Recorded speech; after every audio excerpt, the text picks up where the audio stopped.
Hello. I want to make sure that the stream is working. Welcome, welcome, welcome.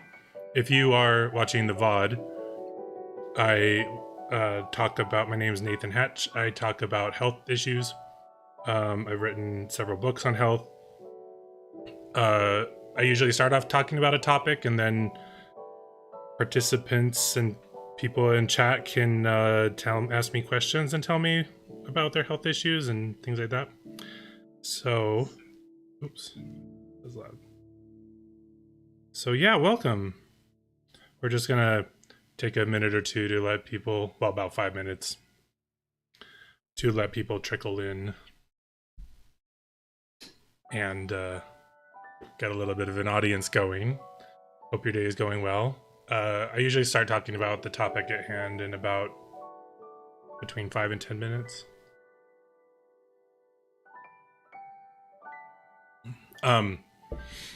Even though I've been talking about stuff, you're welcome to chat too.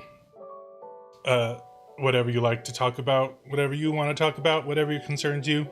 I try to get to the chats.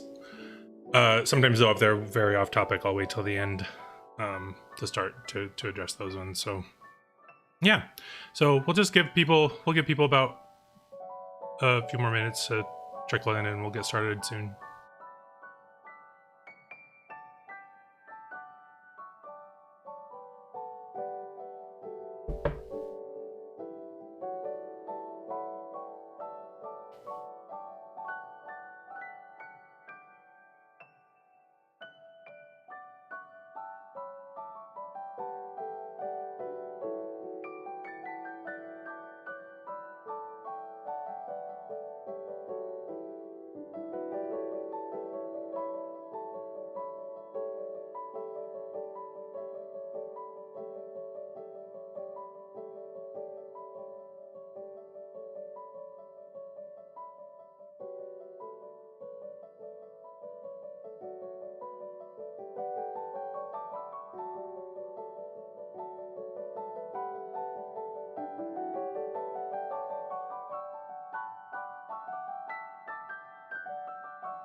Hey Mike, welcome.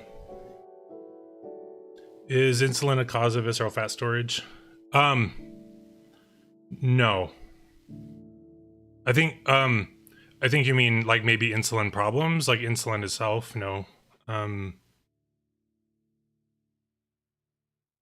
No,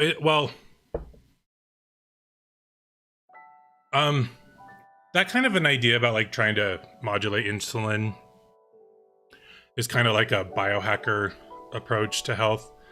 And in reality, like you don't want to mess with insulin, but it is helpful to help it function normally. You know, and that also assumes that visceral fat storage is a bad thing. Usually, fat is when we retain fat, it's because our body is trying to increase our ability to retain body temperature. Because you'll remember that the interior of our bodies is close to 100 degrees Fahrenheit, which is extremely hot, or it should be anyway. I mean, at the peak, everybody's body temperature at the peak of the day, which usually occurs around, you know, like mid-afternoon, early evening,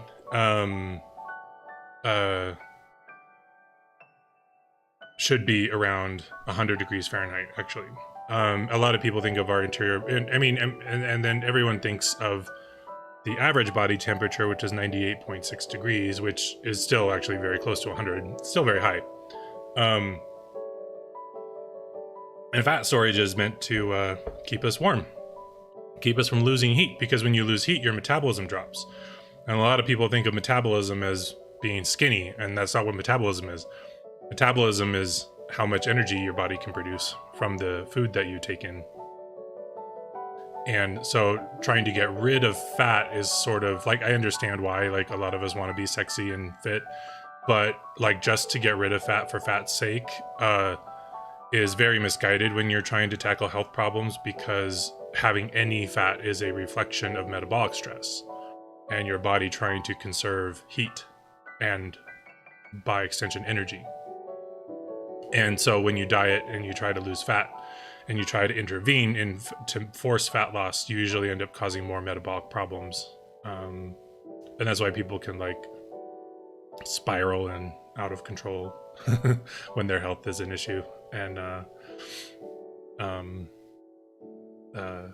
yeah, so I wouldn't even like recommend that route as a avenue of investigation. But promoting your own insulin function is great and it's ideal. And insulin problems always also come from pathogenic microbial infection. Like I talk about in my book, either from Candida or from Streptomyces colonization of the gut. This is not widely, obviously, I'm talking to you and also like anybody listening. So I know you are familiar with my work, but specifically my work has led me to understand that type 2 diabetes is caused by Candida and Clostridium difficile, and that type 1 diabetes is caused by Streptomyces bacteria colonizing the gastrointestinal and oral tracts, and so promoting them as discussed promoting resolution of those as discussed in my book is like the way to modulate insulin. A lot of people don't understand that one of the reasons that weight gain occurs is because we have trouble metabolizing carbohydrate, because carbohydrate is far more efficient at producing energy than backup methods, especially the consumption of fat. Fat molecules end up producing more ATP per molecule, but they take longer to metabolize. And carbohydrate can be metabolized very quickly when it's oxidized for energy. So, and a lot of people think that the fat on their body, people will go on like a low carb diet to lose fat, or they will go on a low fat diet to lose fat. And in fact, most of the fat that is on our body is actually synthesized from carbohydrate, not from uptake of dietary fat, although that can contribute, but most of it is from carbohydrate. When our cells, our normal carbohydrate oxidation pathways fail, that carbohydrate, because you can't use it because of insulin problems, or other metabolic or other nutritional problems like B vitamin deficiencies or sunlight deficiency, the high circulating sugar is then converted into fat and then stored on the body, and then the body metabolizes that fat.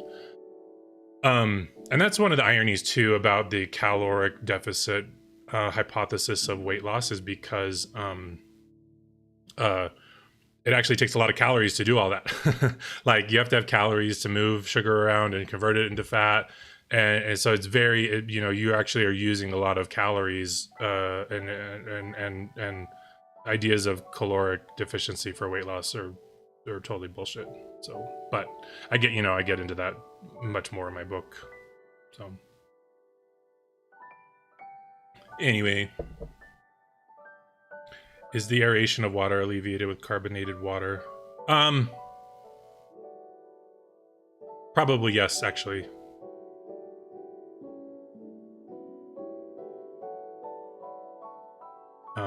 Yeah, carbonation is really great for our tissues. So, yeah, and CO2 displaces oxygen, so it probably does actually. But I mean, it probably wouldn't do it like 100%. And also, oxygenation of water is not a major problem. It's only really a problem if you have gut dysbiosis and health issues.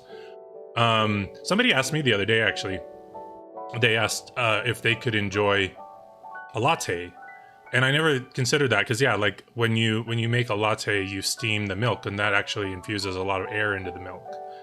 And I think that yes, like if you do have gut problems, that you probably should avoid lattes, especially because the polyphenols that are in coffee are really potent prebiotics, actually.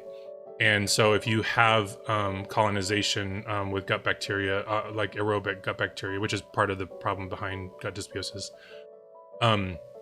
a lot of the negative, like some of the negative effects that people can experience from coffee are actually overgrowth of small intestinal bacteria being promoted by the introduction of oxygen alongside the presence of polyunsaturated. I mean, it's already been a long day, so I don't know if my brain is going to be like quite consistent today. Oh God. Administering aerated milk along with the potent prebiotic substrate that's in coffee could probably promote bacterial overgrowth, which then causes other symptoms. So in fact, a lot of people that do say they do experience like sleep problems from using coffee is actually because of bacterial overgrowth, because a lot of coffee is usually made with oxygenated water. If it's just from your faucet or like at a restaurant or a coffee shop, there's often aeration filters in water, and a lot of coffee makers think that aerating water makes coffee taste better. The airline industry does this actually too. They add oxygen to their food that they make because at that high of an altitude, it's really hard for the tongue to taste flavor without the presence of oxygen. It's really interesting, but it's not true though. I mean, I make coffee with like non-aerated water, and my coffee tastes fucking fantastic. So it's not necessary anyway. But yeah. Yeah. I don't know if you could like make lattes somehow with carbonated water, or not, like if you could carbonate foamy milk instead of just using normal air. That could probably work, but I wouldn't recommend doing that though. We've been on for about 12 minutes. I'll answer this one too, then we'll get started on the main stream. You saw a new product of a sauna suit or bag. Do you think the electronic field from it would increase cancer risk as heated blankets and electric shavers did? I don't think that electrical fields increase cancer risk, actually. A lot of people think that. For instance, there were some funny girls that, like, in my book I talk about how like Wi-Fi stress, which is electromagnetic stress on the body. I mentioned that Wi-Fi signals can interrupt sleep. And I saw some people later that inferred from that all radiation is bad. I mean, they already thought that anyway, and it just like supports their ideas. And like one woman was like mentioning how like she gets mad at her boyfriend every time for having his cell phone in his front pocket because she thinks or her husband, because she wants to get pregnant and have healthy babies and thinks that the signal from their cell phone is going to destroy his sperm quality. It doesn't work like that. It is stressful for the body, but it's not ionizing. The cancer comes from more significant stresses than stuff like that. I would absolutely though not use something like that, a sauna suit or bag. That comes from really inappropriate ideas of how sweating, probably especially geared toward weight loss. There's a lot of dumb people out there that think that sweating a lot is going to help you lose weight, and that is absolutely not how sweating works. And it will only increase your electrolyte loss and cause other health problems. Heat stress, it's great to go sit in a sauna, especially when you do traditional sauna techniques such as sitting in a sauna, going out and getting cold too. A lot of people think that you're just supposed to go in and sit in a sauna, and that's not true. You're supposed to go in a sauna until you start to get too hot, then go out and cool down. That's why a lot of spas have like cold rooms and cold plunges. And alternating between the two prevents you from getting into too much of a state of excess of either.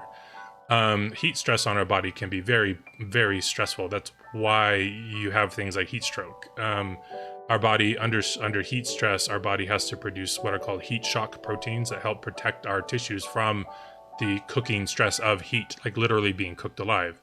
It's not good to do that. And conversely too, it's not good to do super cold temperatures too.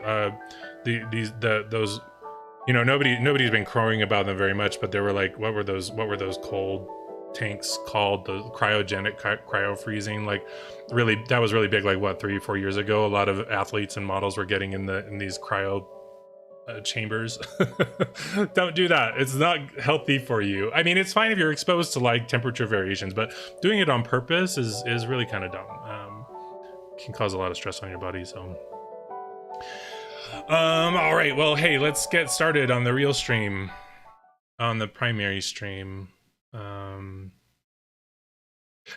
Mike, acetic acid helps with it, but it's not the only way. There's a lot more to that. Including things like sunlight and things like that. So I wanted to talk about stomach aches today because a lot of people get a lot of fucking stomach aches. And generally though, a lot of people think that it's not really a big deal. And I think one of the reasons why people think it's not really a big deal is because they don't know what to do about it. In fact, stomach aches are actually a very big deal, and they underlie a lot of metabolic disease, and they are often an indicator or a prelude to worse problems like small intestinal bacterial overgrowth, SIBO, or Crohn's disease, or many myriad of illnesses that accompany disturbances in normal gut function. When I was a kid growing up, my dad drank Pepto-Bismol with every single meal, and I'm not joking. He would buy the economy size of Pepto-Bismol, and he would use it like it was a beverage. And we didn't really know what it was growing up, but then when we got old enough to ask questions, he would say like, "Oh, it's for stomach aches," and he gets stomach aches all the time. So, and we just thought it was like just a normal part of life. Dad gets stomach aches. That's one of the things that happens to him. And so growing up around that kind of an attitude about health, because right, like you've got somebody that actually is having like chronic health problems, but treats it very nonchalantly because really one of the only options to deal with it is like copious amounts of of Pepto-Bismol. So when I started to become an adult and I don't really remember exactly when my stomach aches started, but I was definitely having them regularly by the time I was like 19. So probably 18, 17, maybe. I started getting stomach aches too. And because I had been raised around my dad handling stomach aches with Pepto-Bismol, that's how you deal with stomach aches. So I would buy medicines like Pepto-Bismol, and I would just and then every time I would get a stomach ache, I would take some Pepto-Bismol. And I just kind of considered that, like, I thought that was just like what being an adult meant. Being an adult meant living on your own, getting to have sex, paying your own bills, and having a job, and having stomach aches. And God, they were awful too, though. Like, they were so debilitating, and they started to get like so bad that they actually started to interrupt my like work and social life. I remember one of the first times that it was like really, really bad. I went on a date with somebody, and we went to one of the old train stations in Salt Lake City that has a fantastic restaurant in it. And within about 20 minutes of being there, I got just one of the worst stomach aches of my life, and I had to go in the bathroom. And it was so bad that I couldn't even leave the bathroom, and my date had to come find me. And I was like, "Hey, you know what? Like, I'm really in a bad way. Like, I'm gonna be in here for a while. you might as well just leave." And he probably thought that it was like, an excuse to get rid of him or something, which I did. I think I ended up not liking the person at all. I think they were, if I'm remembering correctly who it was, they turned out to be quite a nasty person. And it was really, really embarrassing. And this is when I was like 20 years old, 21.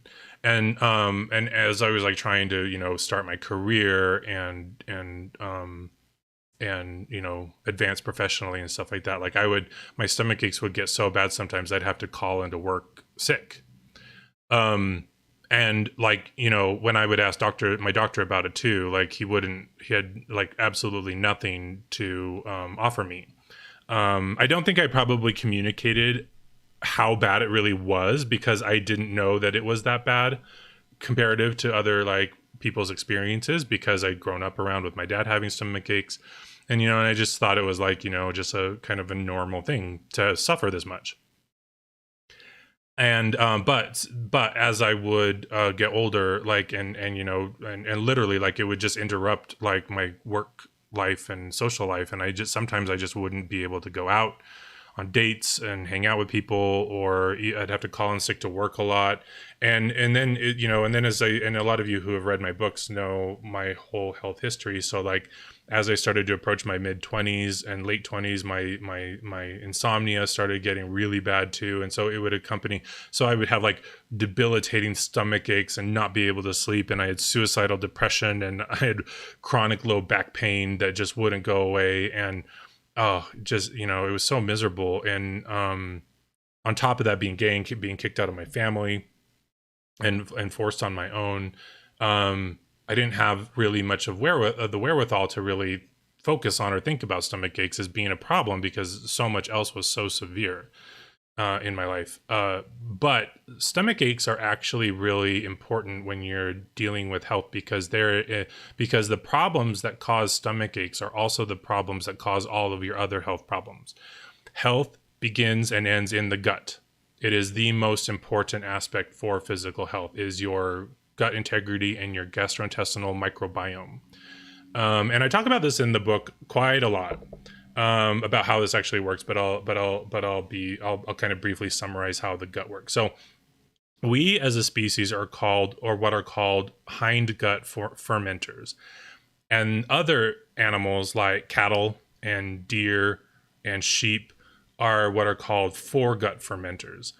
And this was a difference in a really fundamental difference in evolutionary strategy in mammals, especially, where foregut fermenters have their gastrointestinal microbiome. And if you don't know this too, if you're like listening to this kind of stuff for the first time, we carry around a microbiome in our body, in our intestinal system. It's like a little bacterial farm.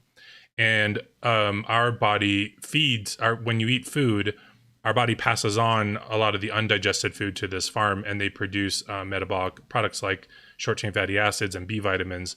And those are really vital to our health. A lot of people don't. There's this entire nutritional arsenal that our gastrointestinal, that our gut microbiome make in support of our health. Vitamin K2 is another one. When you eat leafy greens, we get vitamin K1 from those greens, but then those greens, the vitamin K is also converted into forms of vitamin K2, which are equally important for our health. They're especially important for like our neurological system. And so if you don't eat leafy green vegetables, like that's one of the consequences. A lot of people think that you can just take a supplement to replace those, but that's not true. A supplement will absolutely not replicate the function and quantity of vitamin K2. There are at minimum 13 different types of K2, and we don't even know what they really do. There are two major ones, K7 and MK4. MK7 and MK4 that are sold as supplements, and they've been the most studied, but we don't even know like if the other ones are as important or not. And no, Mike, I would not use a laxative with children. We can get into laxatives too when we get a little bit further. Medicines that address stomach health are never a long-term solution to those problems. They can help in the interim, like if you really do need some Pepto-Bismol, go ahead and use it, like totally fine. But I would not use them as a chronic strategy to deal with these problems. If you are not dealing with them dietarily and environmentally, they will persist and they will cause long-term debilitating health effects. For instance, in my book, I talk about how one of the gut pathogens called Clostridium difficile underlies schizophrenia. Clostridium difficile stimulates release of the stress hormone adrenaline in our body, and adrenaline is the hormone of fight or flight, and it causes a huge release of sugar from your glycogen storage. And adrenaline is stressful. Adrenaline is really, really stressful to experience chronically and in high doses. And so if your gut gets colonized with, say, for instance, Clostridium difficile at a young age, you have an increased risk of developing mental health disorders, including depression and bipolar disorder and schizophrenia and anxiety. And it's because the gut very directly regulates a lot of metabolic qualities of our biology. So if you don't address it through diet, you risk like much more severe health and behavioral problems when kids get older. And that's where a lot of our health problems came from originally too, is being raised in homes where parents don't understand how the gut microbiome works or how the diet influences those kinds of things. And so then you suffer long-term, hey, Care. Yeah, I'm glad I'm on too. Thanks. So long-term health consequences come from just resorting to medicines rather than fixing the diet and dietary behaviors and environmental factors that affect the gut. And just to reiterate too, these streams are really more to highlight important things. The breadth and depth of my work that's in my books just cannot be matched here. So that needs to be the primary reference for these kinds of things. And I'm just kind of going over the basics as a way to promote my work and interact with you guys who support my work. So anyway, we're talking about stomach aches, which is basically like gut health, but stomach aches specifically. And because I was relating to when I was a kid, watching my dad deal with chronic stomach aches, and after every single meal drinking Pepto-Bismol my entire life growing up as a way to handle stomach aches. And how a lot of people think that they're inconsequential, but in fact they reflect derangements in the gut microbiome that precipitate and cause long-term health problems. And also that you don't need to be having stomach aches. This idea that they're just a natural part of adult life is such bullshit. So I just assumed that being an adult meant having stomach aches all the time. When you get older and you're an adult, you get to have sex and you get to live on your own and you get to pay your own bills and you get to have stomach aches. But stomach aches are always a reflection of pathogenic activity in the gut, and definitely and absolutely need to be addressed if you want to live a long and healthy life and resolve any health problems that you might be having. I watch a lot of streamers. Well, not a lot. That's such a lie. I watched like 3, but I watch them a lot. There's 3 that I love. I love like Jerma and Hassan and who else? I've been watching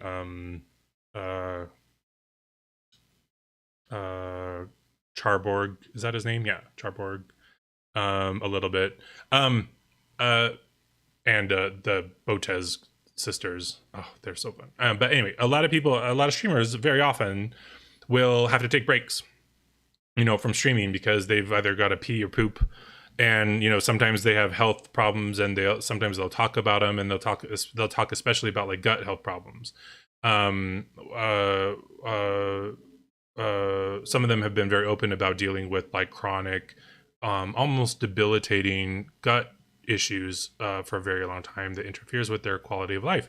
And they're on medications by their doctors, but it doesn't resolve the problem long term, because the problem long term is largely diet induced. And it's really funny too, because even though it's really obvious, a lot of us just sort of gloss over and pretend that it doesn't. We'll like eat food and then we'll have a stomach ache, and then we'll just be like, oh, I'm gonna eat that same thing again next time. As if that isn't what's causing your stomach ache. But this also becomes a problem because a lot of people don't realize, actually, wait, I won't talk about that yet. I was talking about the gut microbiome. So as human beings, we are hind gut fermenters, which means that we digest and absorb most of the nutrients that we take in from our diet first, and then we pass the remainder on to our gut microbiome, which exists mostly, or should exist mostly, in the large intestine. For gut fermenters like cattle and sheep and deer, do the opposite. Their microbiome is actually in their foregut, and uh, wait, sorry. Actually, I don't know if I said that. I'm thinking I might have said that wrong. Humans are hindgut fermenters, and ruminants like cattle are foregut fermenters. If I misspoke and said that wrong. So cattle are foregut fermenters, and most of the food that they take in is first consumed by bacteria rather than their own bodies. And very interestingly, foregut fermenters like cattle only absorb about 30% of the carbohydrates that they ingest. And their bodies mostly run on the short chain fatty acids that are synthesized by their gut microbiome for energy. But we, as primates, are one of the species that, because we are a hindgut fermenter, we actually absorb most of the carbohydrate that we take in, and our bodies run mostly on carbohydrate, although the short chain fatty acids also play a major role in those pathways. So these are evolutionary strategies that we have as a species that facilitated our survival and our colonization of certain niches in the environment.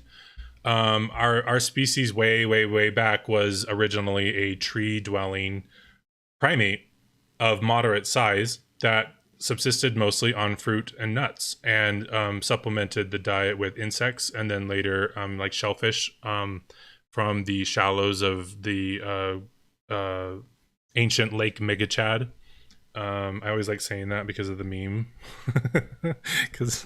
but I don't think a lot of you know that meme. We were primarily carbohydrate based, not hunters. That came later after we discovered tools and fire, and our gut microbiome reflects this. And so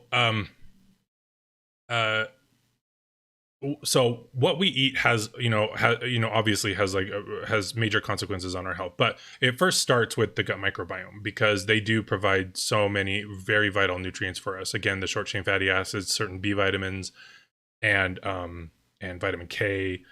For instance, okay, so like one of the short chain fatty acids that our gut microbiome make is called butyric acid.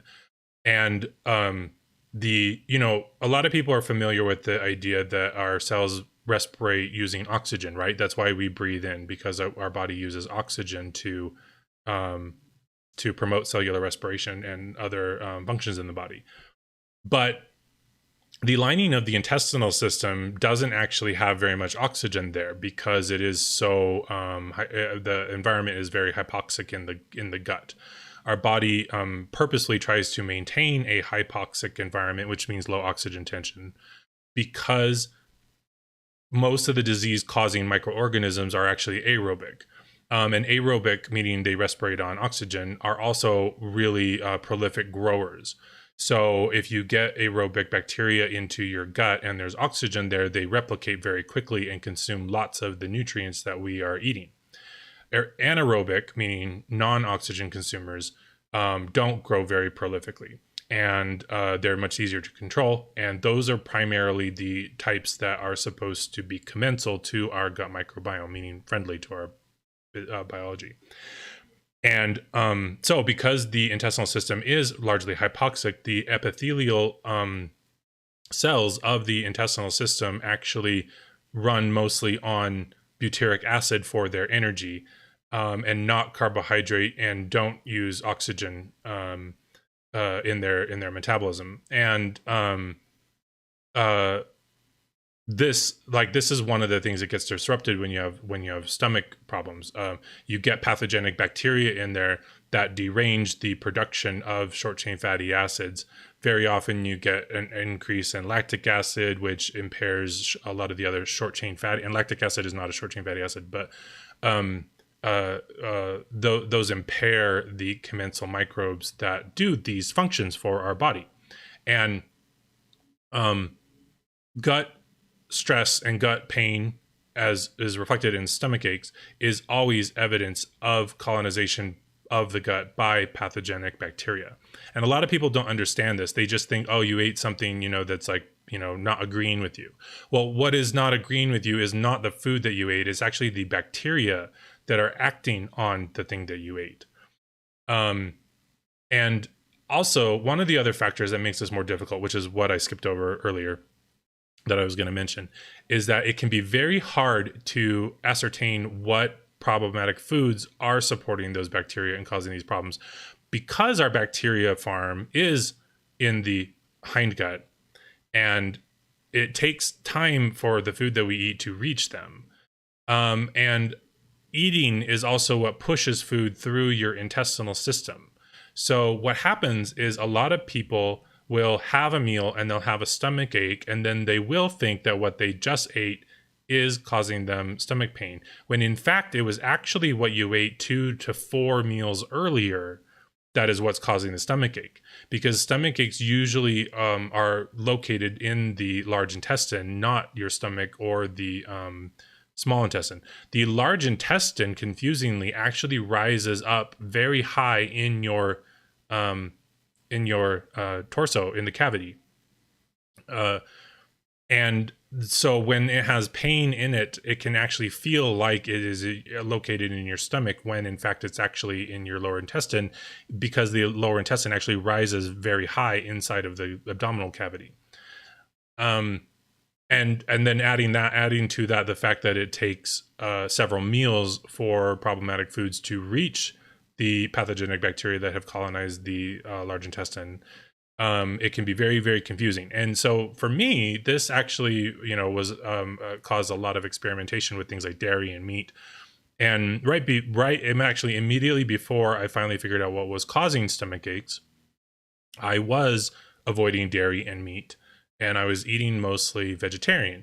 But it was not actually doing anything to fix my health. And also I also had this other very interesting symptom at the time, which was that both of my sinus passages were blocked, generally all the time. Usually it was one or the other, and they would strangely switch. So like I would be able to breathe in one side of my nostril and then not the other. And then like after a day or two, it would switch to the other nostril would be open, but then the other one that was open would be clogged. So every time it was switching, I'd be like, oh my God, am I finally getting better? And like, nope, it's just switching again. And it was so awful. I could never breathe through both sinuses at the same time. And this went on for almost a year. It was so annoying and aggravating. And at the same time, I'm still having stomachs. I'm starting to like sweat as well from stomach aches. And which was another reason why like I would call into work sick. It was because my stomach was killing me and I was sweating profusely. And I'm only in my mid-20s. Jesus Christ, I'm 42 now. So this happened like 16 to 18 years ago. And I was having such a hard time just like maintaining jobs, and because because I was a freelance graphic artist, which is where this art that's on my website I made. On this channel, I made it all. That's what I used to do for a living. And but so I had a really hard time doing these jobs, especially because they would go like, usually shifts would be 10 hours every day, around that. Usually, if I was lucky, I could get out at like 9.5. Usually it was between 10 and 12 hours. They were just like that industry is so exploitative and doesn't pay commensurate. Anyway, but like, so shifts were, so I'd have to be at work for like 10 hours a day. And if I was just being killed by stomach aches and feeling so uncomfortable, it was so hard to do. And freelancing worked really great because when you're a freelancer, you only work for like a week to 3 weeks at a place, and then it's like another week before you can find your next job. And so like I would get like a whole week off usually, or maybe a few days off of those jobs, in between those jobs, and get to recuperate and just relax and and then move on to the next one where I'd have to be at work, and while my stomach is killing me and my lower back is killing me and I can't even sit still for an hour, let alone 10 every single day. When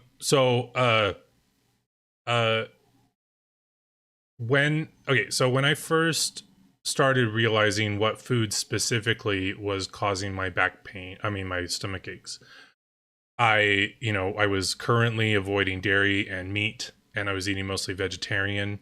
and that included like fake, vegetarian foods like tofurkey products, which were fucking good. They were so delicious, actually. That was one of the other reasons why it was like kind of easy to eat vegetarian, was because those products were really yummy. But my it seemed like my sinus inflammation got even worse, and so did my stomach aches.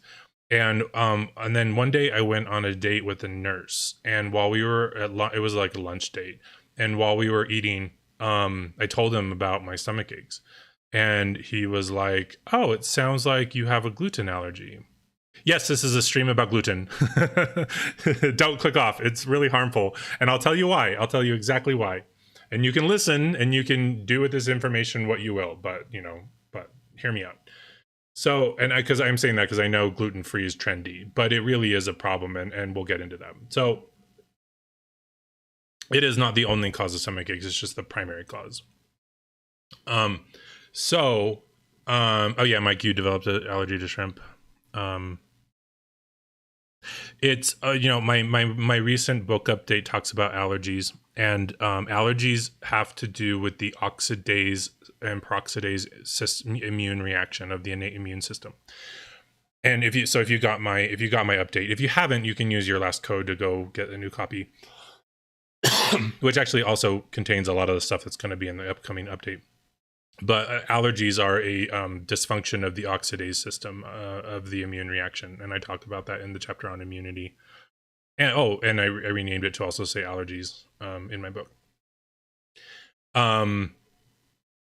But because stomach aches are not an allergic reaction, yes, so I see why you're talking about that. Stomach aches are not an allergic reaction. They are these pathogenic bacteria like C. difficile.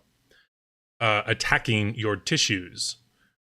And that's why Pepto-Bismol works, and other medications like that work to cure stomach aches, is because they're antibacterial. Bismuth is actually highly toxic to bacteria. It's also toxic to us, though. And in excess, it can cause problems. It's generally kind of safe for our body. It's not like super toxic. You're going to be fine if you use, like, you can totally use Pepto-Bismol if you get stomach aches. But if you use it for a long time, you can develop bismuth toxicity. It's not really a great mineral. And if you didn't know, bismuth is a mineral. It's actually a mineral. It's like if you took like a dose of zinc or calcium or whatever. Like, bismuth is like an element. Not a mineral, sorry, an element.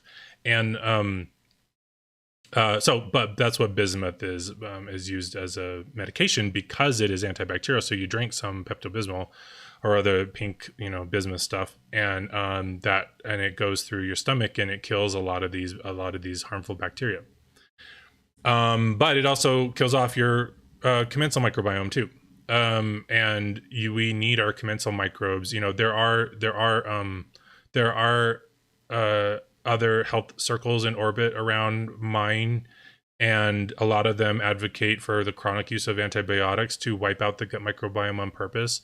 That is one of the most harmful things that you can do for your health, because commensal microbes make our B vitamins and short chain fatty acids. And like I was talking about, like the epithelial layer of the gastrointestinal system relies on short chain fatty acids for its metabolic integrity. So if you don't have a gut microbiome to produce butyric acid, you don't get it from your diet. It is not in your diet. The only things in all of fooddom that contain butyric acid are stinky cheeses.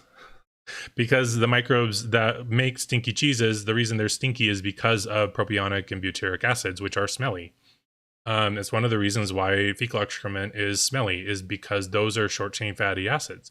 And one of the reasons that they are smelly, though, is because some of the pathogenic microbes, like Clostridium difficile, also produce butyric and propionic acids.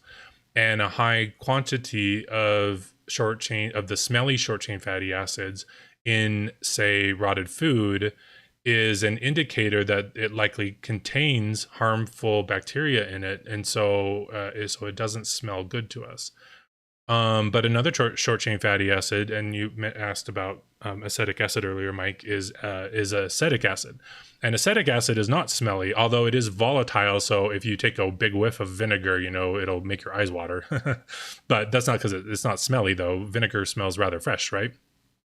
Um, and one of the reasons for that is that acetic acid production is most commonly associated with fruit, and is often a metabolic derivative of alcohol.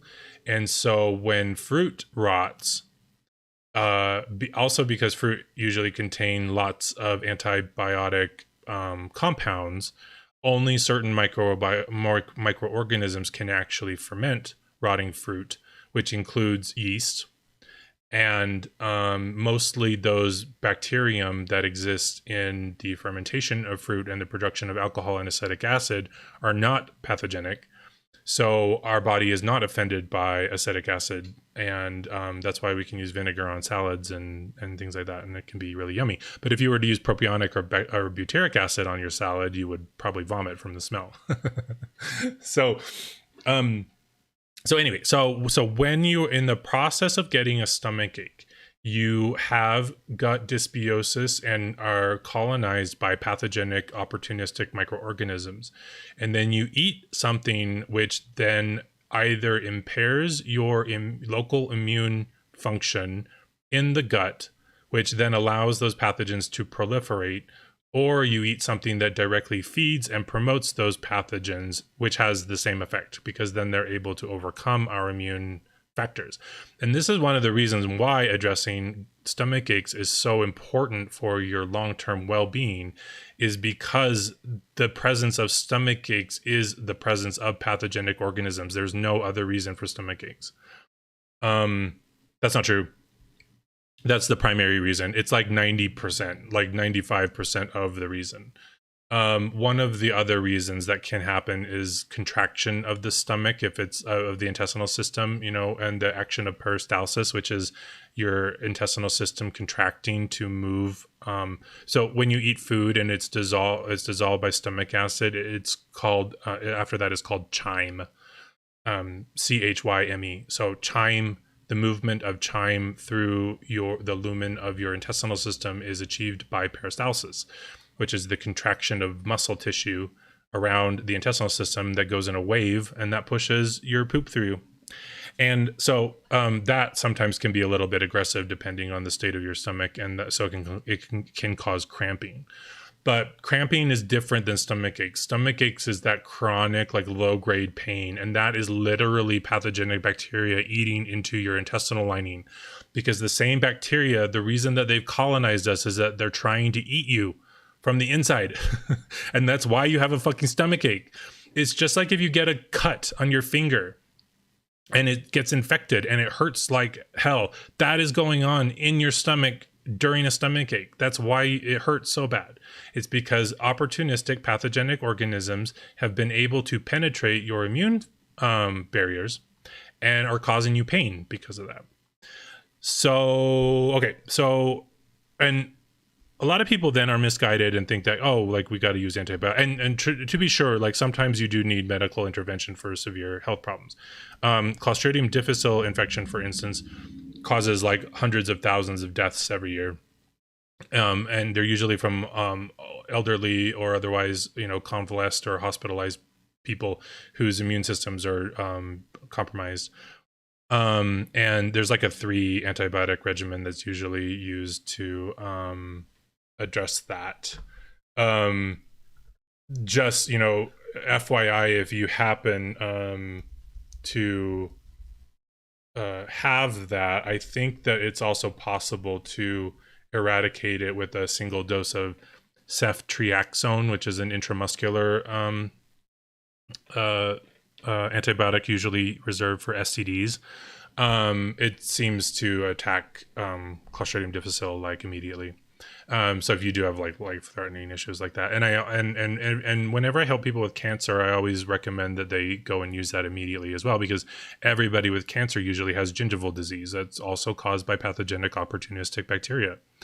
And so when you're having stomach aches, it's literally a failure of your gastrointestinal immune barrier and ingress of highly pathogenic bacteria into your body and into your intestinal system. That's why it hurts so bad. And the reason that it follows certain foods is because either those foods either impair the immune system by causing inflammation, or they directly promote the bacteria. And everyone who gets stomach aches, basically one of the only real foods that are causing that are products that are made out of common wheat. And the reason is both because the gluten in common wheat is really difficult to digest, and it causes inflammation in the gut. And usually wheat is also fortified with added iron. And iron oxidizes very easily, and pathogenic organisms use iron to literally cause oxidative damage to our body to gain ingress into our cells. That's how pathogens actually infect you and get into your body. Bacteria is by using oxidative damage to destroy tissue. That's how bacteria like get into your tissues, is through oxidative damage. And well, also, and they have enzymes too that will break down things, but that also causes oxidative damage. It causes cells to disintegrate. And iron participates in a lot of enzymes like that. And bacteria rely on iron for their growth even more than we do. We rely on iron for our growth, but bacteria are even more dependent on it. We can store lots of iron, but bacteria can't. They've got to have access to it like right in their environment. And so if you are colonized by pathogenic organisms and you eat a source of fortified iron, like what's added to common wheat, which is basically just iron shavings, it's not the same as organic, and I mean chemistry organic iron that's bound to proteins and amino acids that's in whole food. Iron that is fortified to cereal grains is just iron shavings. And then bacteria grab that and their population explodes. And that can be helpful for commensal organisms, but usually it's more important pathogens. One of the reasons that they're infecting us is because they want access to our tissue iron as well.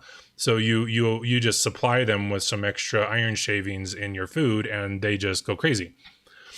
And since most common wheat products are actually fortified with extra iron, that's why you're getting stomach aches all the time. And it's from the pasta and the pizza and the burgers that make up the foundation of Western diets.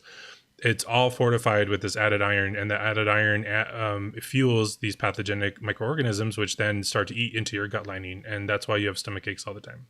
And that's why these also contribute to long-term metabolic disease, is because you're basically just fueling these bad bacteria in your gut every time you eat these foods. And they initiate other diseases, and they also facilitate the infection with other pathogens, because they impair the immune system, so you become less resistant, so you collect more and more and more. And then one day you're in your mid-20s and you just can't hardly even function because of all the health consequences that come from this.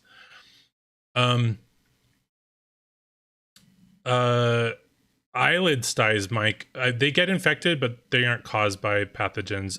Eyelid styes are actually caused by zinc deficiency, and it's actually a buildup of fats in those cells because the skin in those cells gets too cold, and fats can't be desaturated because of the zinc deficiency, because zinc is used in desaturase enzymes. And so you literally get a buildup of like saturated fats in those cells, and they can't move it out. And most people that get styes have actually very low metabolic rates and low body temperatures, which makes it even worse. So raising your metabolic rate, and some pathogens do use zinc actually. Clostridium difficile actually does. And so that's actually been a complication of my work, because I do recommend zinc a lot for a lot of health things, but Clostridium difficile actually does use zinc in one of its enzymes that attacks our body, which is really unfortunate. But most pathogens use iron, and the other, like Clostridium difficile produces multiple toxic enzymes, and they use iron in their own growth, which actually makes them proliferate, which then promotes increased destruction in your tissues because of the number of them. Most people actually carry Clostridium difficile, and that's one of the reasons why you get stomach aches, but you're not dying, or at least yet. And it's because most people do harbor Clostridium difficile, and so then you eat. But there's a lot of pathogens. I'm only using this one as an example because there's H. pylori and Porphyromonas gingivalis, which is a gum disease causing one, and Aggregatibacter actinomycin concomitans. I mean, there's so many, and Treponema denticola and Pseudomonas aeruginosa. I mean, there's just like I don't even know. I only know the names, like 10 of them, and there's like hundreds. So and it's because too, pathogens always cooperate with each other, just like we have our own commensal microbiome and that cooperates with us. We have a symbiotic relationship with them. Pathogens have symbiotic relationships with other pathogens, and they actually collaborate to infect us. And so, like, for instance, this isn't exactly accurate because I don't remember the exact pathways, but like Aggregatibacter actinomycin concomitans will produce like histamine or something, or like ammonia in the mouth, and then that facilitates the ingress of Porphyromonas gingivalis, which then benefits from the ammonia and actually Porphyromonas gingivalis will actually farm other bacteria too. Actually, it literally farms them. Like, it promotes their growth and then it kills them and harvests the nutrients that they make, and then it does that over and over again. It's kind of insane, actually. Anyway, so yes, so some pathogens, yes, also use zinc actually in their physiology. So it's not just iron, but mostly the problematic, mostly though, one of the reasons that the added iron is a problem is because it's just free iron. It's just like, it's not complex. Like, for instance, if you get iron in plants, it's usually complexed with like tannins and polyphenols that help protect it from microorganisms. But the iron that's added to foods is not. It's just free iron. So any bacteria can easily access it. And the purpose of tannins and polyphenols in plants is to protect iron from and other nutrients from pathogenic organisms. And that's not happening when you eat iron fortified food. So that iron is actually being directly delivered to these pathogens, which are then able to proliferate aggressively and destroy your commensal microbiome and attack your intestinal tissues. Sulfur. So yeah, and then there are what are called sulfate reducing bacteria, and they actually harvest sulfur from either our diet or our bile. And they produce toxic hydrogen sulfide, which can derange. And so that's where I was going to get later, but like, thanks for asking. That's very appropriate. So pathogenic bacteria, one of the ways in which they induce stomach aches as well is by the production of toxic metabolites, including ammonia, lactic acid. And yes, lactic acid is toxic, especially when it comes from bacteria. It's actually our body produces a certain isomer of lactic acid, and bacteria produce a different one. Most bacteria, not all, but most bad bacteria produce a different isomer of lactic acid that slows down our cellular respiration even more than the one that we make. And then there are others that will produce like hydrogen sulfide, which is very toxic to our cells. Our own cells produce a very, very, very, very tiny amount of hydrogen sulfide, but pathogenic or opportunistic microorganisms produce huge amounts of hydrogen sulfide, and it interrupts a lot of our pathways. In fact, that's what halitosis is in your mouth when you have really bad breath. That is the presence of hydrogen sulfide bacteria, or producing bacteria, and they will they also produce. I say hydrogen sulfide, but there are other related chemicals like methyl mercaptan, which is similar to hydrogen sulfide. Also comes from sulfur in our tissues. When they have access to our gums and intercellular contents, they harvest the sulfuric amino acids out of our tissues too and produce hydrogen sulfide from that. And that's why breath smells really bad, is because, okay, so we didn't have like toothbrushes, as an evolutionary species. And being offended by someone's oral malodor is a evolutionary defense mechanism to help prevent us from contracting the bacteria that they have in their mouths that is killing them. Because gingival pathogens you know, eat your gums, and you eventually lose your teeth. And so we evolved as a species over millennia to instinctually recognize that hydrogen sulfide smell was an indicator of toxic, harmful, infectious pathogens. And so you'd get offended by it, and you would, you know, avoid contact with that odor. But now that we have toothbrushes and mouthwashes, you can, like, you know, you can get rid of that bad breath, and you can go out and date people and kiss people and spread these bacteria around. And so we easily pick them up from other people, also because we don't know about these things. And those bacteria too can't be killed by oral products. They just, you just are basically suppressing their activity and masking the hydrogen sulfide and methyl mercaptan that they're producing. The reason you just constantly get bad breath over and over again is because they hide in our tissues and in biofilm attached to our teeth. And a lot of the bacteria too that cause stomach pain and stomach aches and dysbiosis can live in your mouth too. Clostridium difficile does not just live in the stomach. In my book, I say they inhabit the stomach and intestine, but they also live in the oral cavity. So even if you do, like, you know, somehow directly kill them in the stomach, you can just keep swallowing them with your food, and that's how they get into our gut anyway.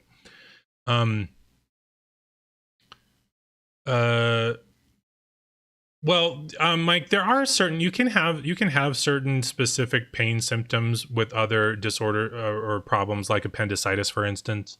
Appendicitis is like a chronic sharp pain on your right side, and it starts lower, but when you get acute appendicitis, it rises up. Also, you can have pain too, discomfort from kidney stones, right? But we're talking about like stomach aches directly from food that are obviously in your gut.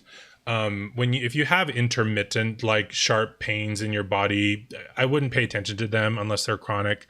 One of the preceding symptoms to appendicitis, though, is malodorous and dark urine. If you start having smelly pee that's darker, that's a really big indicator that you might be developing appendicitis, and you should go to a doctor and get it treated right away, because appendicitis can be treated by antibiotics to avoid surgery and losing your appendix, because it is not a vestigial organ. I think the appendix is a reservoir for bacteria in our gut, actually. And then pathogens can get up in there and then infect it, and then you lose it. So it would be preferable not to lose your appendix. But the problem is that you probably also contracted those bacteria from other people in your environment. So, like, say for instance, if you have a romantic partner and they're not also treated, you just pick up those bacteria again after you've wiped them out. So if you have a romantic partner, anytime that you use antibiotics to treat certain conditions or diseases, that your partner should be treated as well, even if they don't show symptoms. Because then that will protect you from contracting them again, as long as you aren't kissing other people or they aren't. Unfortunately, if your partner is cheating on you, then you can't really do a lot about that exposure anyway, which is why it's really important to know how these things work and how to get your immune system and your diet functioning properly, because that is the primary way to be resistant. And Mike, you asked earlier, like, about your 9-year-old having stomach aches. That's why you have to, it is impossible to avoid exposure to these pathogens. Most people harbor parasites as well. Parasites initiate these diseases too. Parasites actually are the primary initiator of gastrointestinal problems, but they don't themselves produce obvious symptoms usually, unless you get like malaria or one of the really bad ones. But then these pathogens, though, then come in after and are secondary opportunistic infections when parasites are actually initiating the initial lesions and dysfunction that allows these bacteria to set up. And you cannot avoid exposure. It is impossible in your lifetime to avoid exposure to infectious microorganisms. And instead of trying to avoid them, what you need to do, because that's what a lot of people's focus is in a lot of forums, and again, you do need to use antibiotics if you have acute disease and emergency diseases and stuff like that.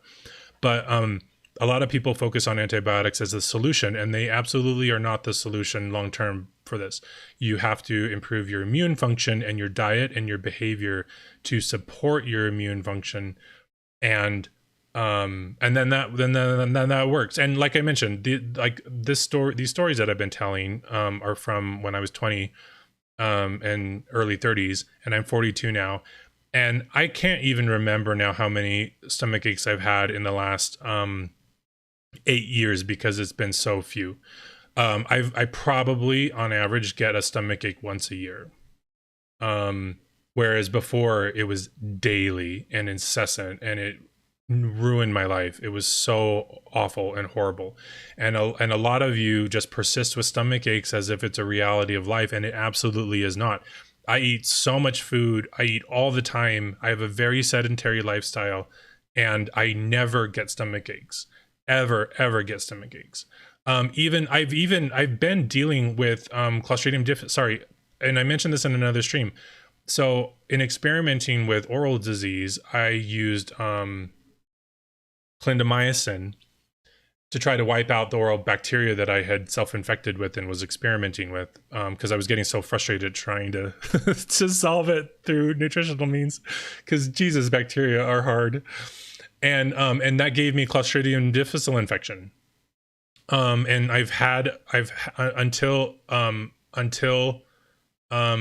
this last year, for almost a year, I used clindamycin probably a year ago, August, I think it was in the fall. So it was almost an entire year that I was dealing with Clostridium difficile infection. And even though I had the infection, it didn't give me stomach aches. It started to move up actually into my liver though, and that was giving me like weird discomfort under my ribs. But I finally figured out how to resolve that though.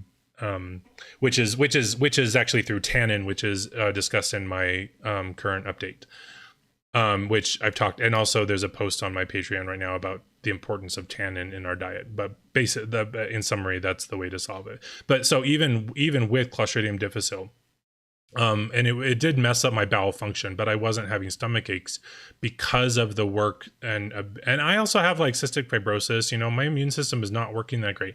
It is not hard to do this stuff if you're even remotely a normal person.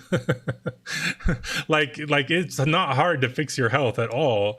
Like it really isn't, and you don't even have to do it perfectly or do everything. You just have to do like the bare minimum. Most people get well so easily.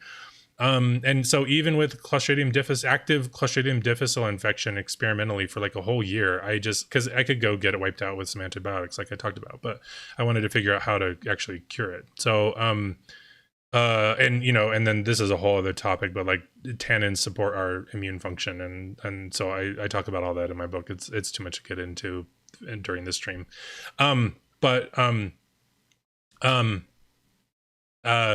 Yeah, anyway, so the side, so like where your pain is, like, if it's like kidney pain or like appendicitis pain, that's a lot different than, and like I talk about kidney stones in my book, being a deficit of citric acid production endogenously.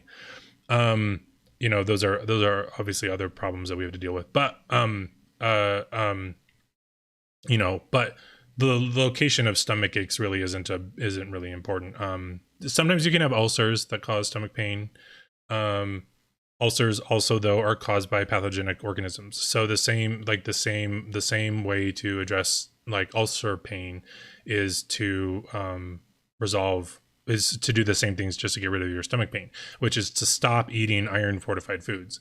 And one time I posted online on a certain place, forget where it was, but I mentioned that, and some person, it was definitely not a place where anyone is remotely familiar with medicine or biology, and someone replied to that. They said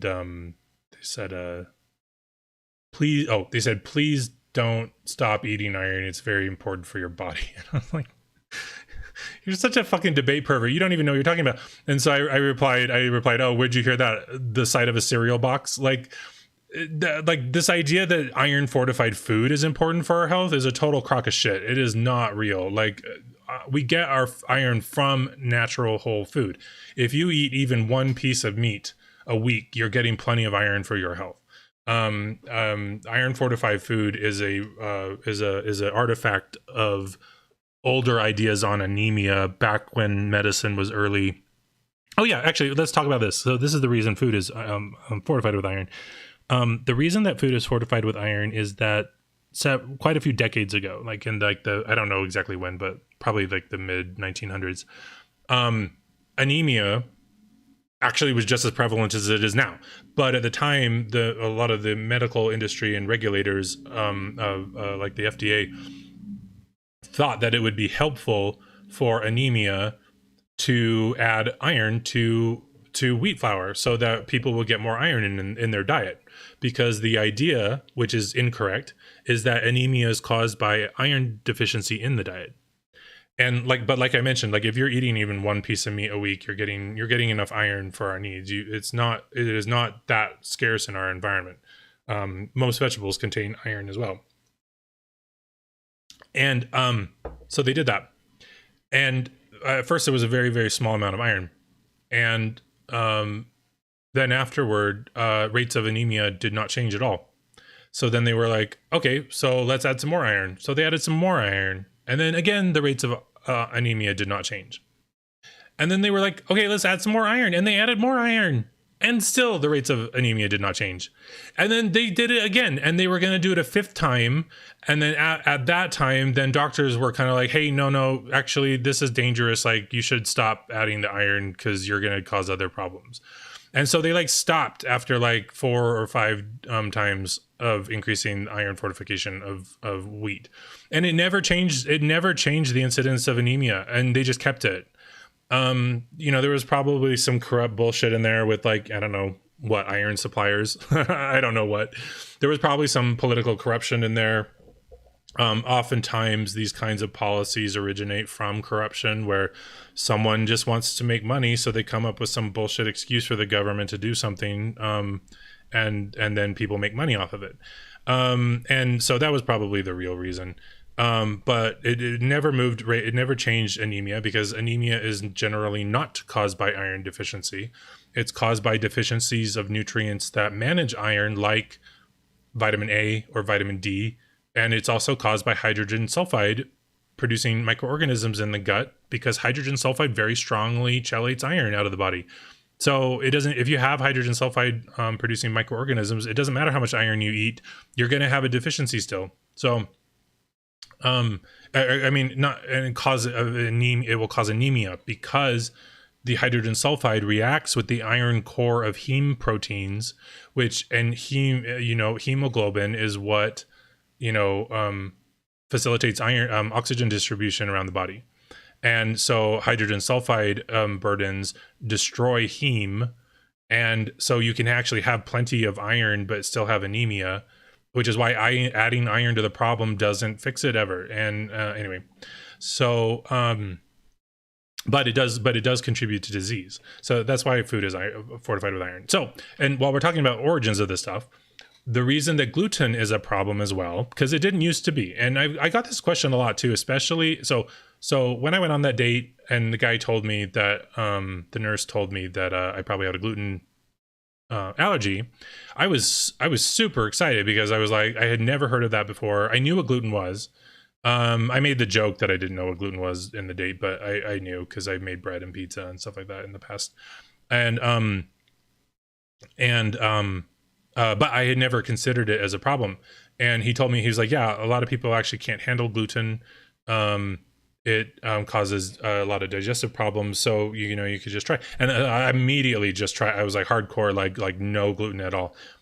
And in 2 weeks, all of my symptoms went away of stomach aches and the sinus problems.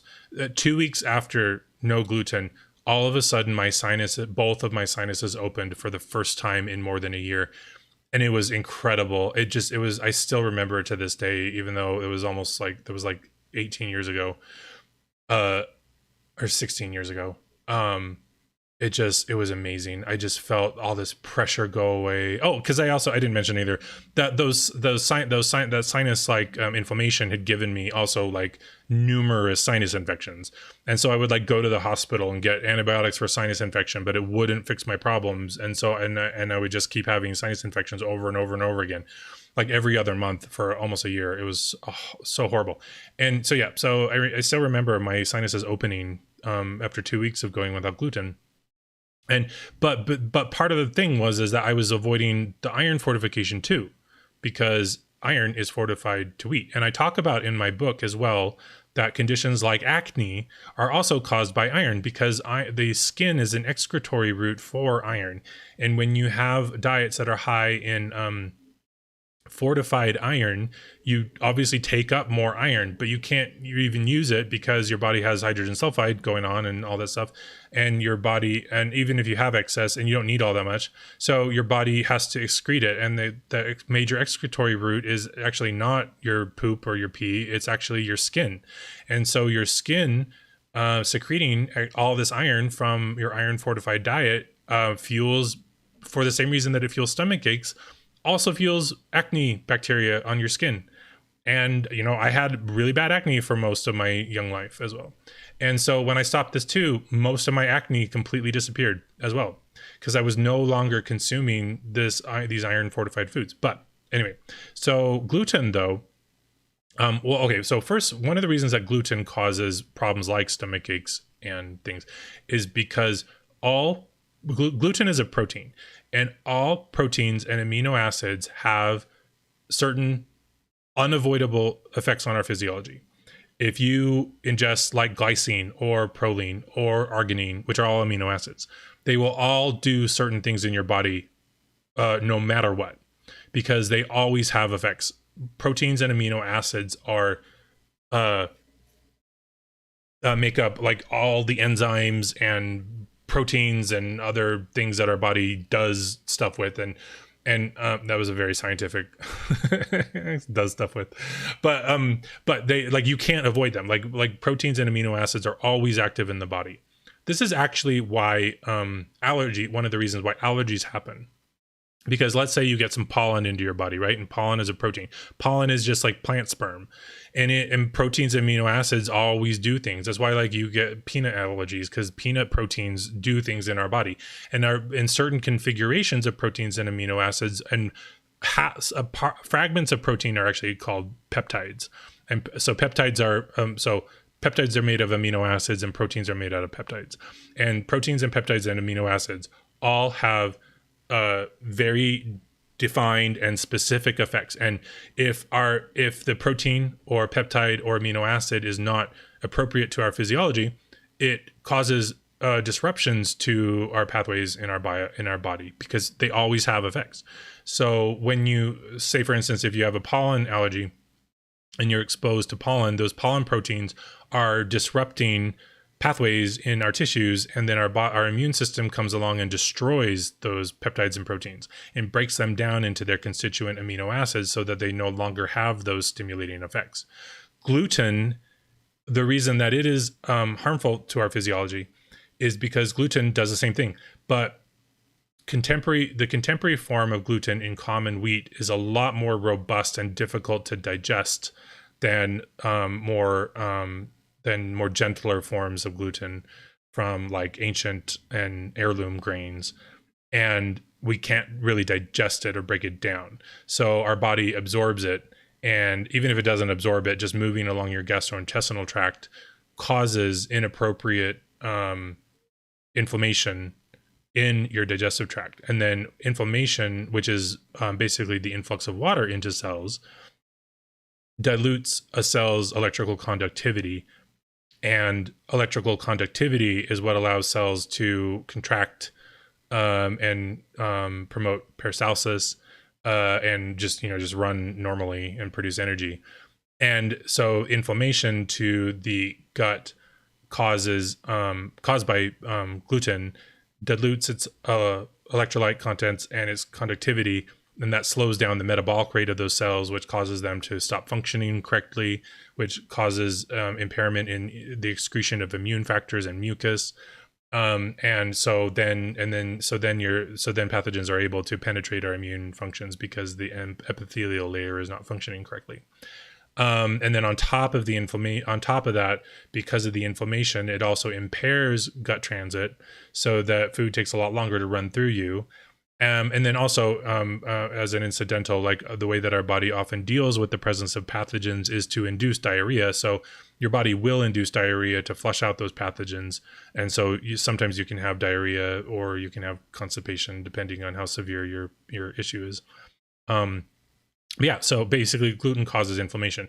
But gluten causes systemic inflammation. So it can actually impair your immune system all over your body, and as well as your vitality and just general feeling of energy and wellness, and cause insomnia and stuff like that. And it can contribute to depression.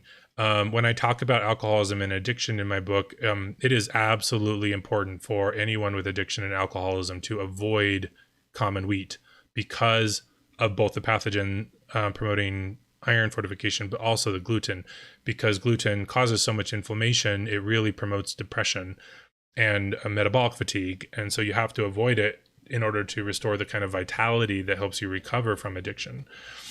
So basically it's the inflammation in gluten caused by gluten and the presence of iron in food that is mostly the cause of stomach aches. One other cause, though, are also polyunsaturated fats, because just like gluten, polyunsaturated fats disrupt our metabolic functions, because they are highly susceptible to oxidation, and they're unstable in the high heat, high oxygen environment of our bodies. But not that you have to avoid all polyunsaturated fats. The biggest offenders are the refined sources of concentrated polyunsaturated fats, such as vegetable oil and soy oil and canola oil and fish oil. All of those promote stomach epithelial layer dysfunction in the gut. And so it's really important to also cut out those fats. So if you're like, going to a restaurant, like instead of having like the chips or French fries, which I know are amazing, but restaurants should be using good oils though. And so they use these cheap oils because they're cheap. If restaurants could just add, they can spend a little more and raise their prices and use instead good fats like coconut oil or tallow or high oleic sunflower oil or high oleic peanut oil. Because high oleic acid is really healthy for us. So if oils are high in oleic acid, they're usually lower in very low in polyunsaturated fats. And as my work has demonstrated too, it is the ratio of oleic acid to polyunsaturated fats that is the most detrimental problem behind consumption of polyunsaturated fats as well. Because oleic acid stabilizes cytochrome oxidase, which our body uses in the processes of detoxifying polyunsaturated fats. So if you get the opposite in there, you get a higher ratio of polyunsaturated fat to oleic acid, then your body can't actually detoxify those fats very well. Anyway, okay, so was there any more any other factor on it? Anyway, basically like to solve stomach aches, you really just have to avoid wheat and vegetable oil. Like it's really not hard. It's hard if you're lazy and you don't know how to cook and you eat out all the time. And one of the reasons I was talking about earlier in the stream, like a lot of streamers, have stomach aches and have to pee all the time. And, and also because they're streamers, they like order food service instead of cooking for themselves, or they just like don't know how to cook or don't like to cook. And that's part of the problem. It's the quality of the food that you're eating. If you're just hungry all the time and you don't cook for yourself, and then you're just going to order, burgers or, burritos or, things that have these stomach ache inducing problems. Oh, for anecdotally too, for instance, I mentioned like, avoiding polyunsaturated fats. So, but like people, you'll go to Chipotle though still, and you'll order like a salad, right, with chicken that doesn't have any wheat in it, but you'll still get a stomach ache. But Chipotle, for some, God knows what reason, adds rice bran oil to all of their foods. And rice bran oil is really extremely high in polyunsaturated fat. Polyunsaturated fat it causes immune dysfunction and impairs our metabolic rate. And So like, you can get, so there can be sneaky sources like that. And it all originates from just not knowing what you're eating and what you're putting into your body. And especially in the economic capitalist system that we live in, wherein profit seekers don't care about your health and well-being and will exploit you just to get a profit, it is up to you to protect your body from these problems and to know everything that is going into your body. If you don't know what's in it, it's probably a better idea not to have it and just choose something else.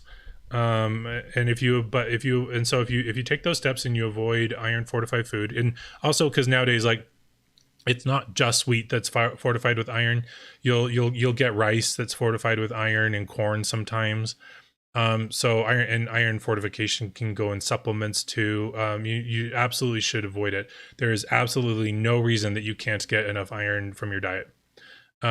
Problems with iron come from other problems, not from lack of it in our diet. Usually there's too much in our diet. So, but yeah. So if you want your stomach aches to go away and you want, to improve your metabolic health, it starts and ends in the gut. And you have to fix and support your commensal gut microbiome and resolve those pathogenic and opportunistic organisms that are in your gut, like I talk about in my book. If you don't have my book, there's a chapter called Gut Health, and that's basically like the foundation for all of this. Although the chapter on immune function also helps a great deal. And if you have bought my book in the past and you've not gotten an update, the preliminary update is available on my website right now. It's the version that you get is the work I have been doing. It's not finished though, so don't consider it the update, and make sure you get it when I do announce the official update. For instance, I moved the immune system chapter next to the diabetes chapter, which is moved next to the gut bacteria, the gut health chapter. Because all of those are interrelated, and I realized it was more important to talk about immune function much earlier in my book, because those factors are what promote gut health. And so not only can you resolve your stomach aches and eat really well doing it too, like, so for instance, in my book, I talk about using spelt flour and einkorn flour or kamut flour instead of common wheat. You don't have to give up anything. You can still have pasta and sandwiches and donuts, and I make those all the time for myself because I don't have like a shop to buy those at. Sometimes you can find spelt and einkorn and kamut products at places like Sprouts Market or Whole Foods Market. They often will carry bread that's made of spelt. There's a brand I love called Jovial Foods, and they carry einkorn pasta. And it just tastes like normal pasta because it's made out of a relative of wheat, but it's not. Oh, I didn't finish explaining that. So because we used to not, and so I would get asked all the time, like, but what about, the saying like bread is the staff of life, which is the title of the first chapter in my book. And that was a really good question. And there is a really good answer to that though, actually too. And the reason that we can't consume common wheat anymore is because it's been hybridized so much that it deranged the form of gluten that's in it to be really tough. And there was a guy, actually, I think his name was Martin Ball. I always now want to say Balrog because of Lord of the Rings. So I don't remember his last name. Fuck. I mentioned his name in my book. He was this really prolific scientist that won a Nobel Peace Prize or some Nobel Prize for hybridizing wheat so that it could be grown with fertilizer in more areas of the world. So wheat before this hybridization was rather tall, and when you fed it artificial fertilizer, it would grow so tall that it would be really weak, and a slight wind would just come along and knock your whole crop down. And so because you could only grow wheat in areas of the world where you had irrigation and artificial fertilizer, he came along and he hybridized wheat so that it would be a form, so it was shorter and stockier, so it was tougher, so it wouldn't blow down, it wouldn't grow so tall under the influence of artificial fertilizer. that it would be fragile. And that very nature of hybridizing that wheat is why we can no longer, and this was in the 1970s, 1960s, 1970s. And it was really funny too. And I relate this story in my book. Like several years after I, had known that wheat was causing my stomach aches and I'd been gluten-free for quite a while, I told my grandma, I said, oh, hey, I was like, my dad gets stomach aches all the time. And and I started to too. And I found out that it was actually wheat that was causing it. And she goes, oh yeah, I haven't had a piece of bread since 1974 because it would give me stomach aches. And I was like, Jesus Christ, that would have been really useful information to have known, for the last 10 years of my life back then. That would have saved me a lot of, in hindsight, it probably would have prevented me from going on this journey. But that would have been really useful information to have known back then, that wheat was giving me stomach aches. Yeah. And so anyway, so that's why we can't eat common wheat now, is because it was hybridized so much that the gluten has become indigestible, and it is also fortified with added iron. And then the inclusion of polyunsaturated fats generally in the food industry, in cooking oils, makes it worse. So those are the 3 things that cause your stomach aches. And so if you avoid them, you learn how to use spelt flour, make your own pasta. Making pasta is so much fun to do at home. It's a lot easier than you think. It's way easier than actually making cookies. And you can have all the cookies and wheat and donuts that you want without stomach aches. There's no reason to have stomach aches. The only reason is willful ignorance. So anyway, yeah, that's stomach aches.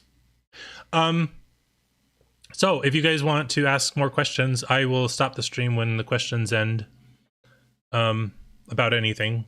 Mike, your last one was, and I think I've answered all of the others. Remind me if you guys have asked one that I didn't get to. Mike, you asked if dark chocolate now shown to contain cadmium and lead. Is it a concern, or metals and iron not absorbed? That's interesting. That just sounds like it would maybe be from non-organic chocolate. I don't know, where the source of that information would come from. But that is a problem with non-organic foods, because a lot of the times a non-organic fertilizer is contaminated with heavy metals and things like that. You're definitely not going to get that from organic dark chocolate. So I would just suggest to have organic dark chocolate. Plants don't really take up high amounts of toxic metals though anyway, just what is natural to their physiology. So I wouldn't really be too concerned about that generally. Dark chocolate is actually a potent source of tannin though. It's one of the reasons why chocolate has health effects on us. It's not just because of its stable fats. Chocolate tannins are one of the reasons why. So all of the stereotypically indulgent healthy foods, wine, coffee, tea, nuts, and chocolate, and berries, like fruit, most berries too. One of the reasons that all of those are associated with good health, grapes are berries, and that's what wine is made out of, right? Is because of their tannin content, because tannin protects nutrients from acquisition by bacterial pathogens. Tannins used to be considered an anti-nutrient because science did show that they bound to nutrients. And there are some tannins that are especially strong that can cause nutrient deficiency. Like tea, for instance, has catechins in it, and the catechins in the tea catechins, I don't know how to say it. They can excessively bind to iron and copper and cause deficiencies in those. And kids shouldn't generally have tea, and even as an adult, you shouldn't drink it a lot. But the ones in coffee don't do that though. But generally, tannins were considered to be an anti-nutrient. But in fact, no studies can actually demonstrate anti-nutritive deficiencies when administering tannin with nutrients. And even more problematically, though, most studies on tannin are done with synthetic tannic acid, which is not the same thing. There's thousands of different natural tannins, and tannic acid is not demonstrative of the general function of tannin in the environment. And but anyway, so tannin does not cause nutrient deficiencies. It actually promotes, it protects nutrients from pathogenic acquisition by bacteria. And this is actually really relevant to our gut health. And actually also too, I wanted to talk about too, oh, I forgot that lower back pain is usually caused by gut dysbiosis as well. The same problems that give you stomach aches also are causing your lower back pain. And this is a really long topic, and I think I'm going to do next stream on lower back pain. But basically, lower back pain is caused by tightening of the psoas muscles because they run directly through the gut, and the gut leaking ammonia and hydrogen sulfide and lactic acid and endotoxin into the abdomen immediately impacts the psoas and causes it to shorten and to be more prone to injury and less able to regenerate. And so like if you're listening to this and you have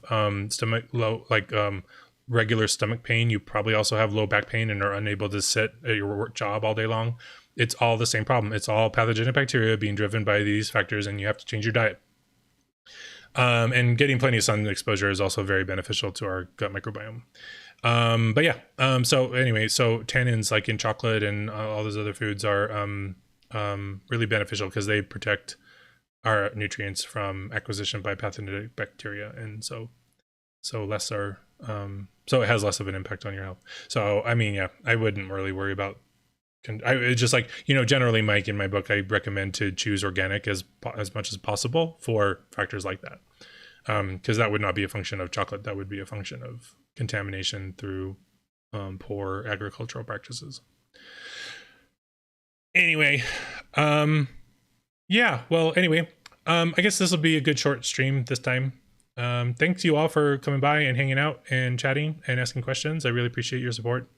I hope your stomach aches go away and that you're able to conquer these health problems. If you're not subscribed, commenting on my videos also helps distribute it in the algorithm.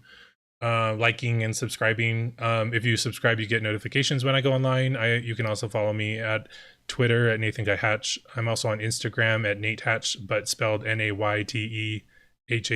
There's links also below this video to my books and other media that I'm on.